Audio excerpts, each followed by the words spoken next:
Bəli əziz dostlar, bugün sizə belə bir sualın izahını verəcəm.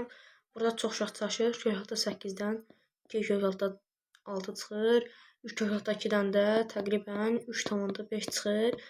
O da 6,1 eləyir. Burada tam hissi 6 belə ola bilməz. Gəlin də asan izahına baxaq. Kök altta 8-i kök altta 4 vurulsun 2 kimi yazmaq olar. Üstə gəlsin elə 3 kök altta 2. Bu da bərabərdir. 4-dən 2 çıxır. 2 kök altta 2. Üstə gəlincin 3 kök altta 2. 3-lərlə 2 toplanır. O da eləyir 5 kök altta 2. O da bərabərdir. Bunu da kök altına salanda o da eləyir kök altta 5 kvadratı vurulsun 2.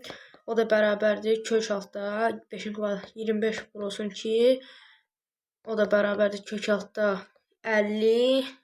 Bunda təxmini ən yaxın olan 49. Yəni 7 çıxır. Təqribən 7. Bunu belə tapmaq olar.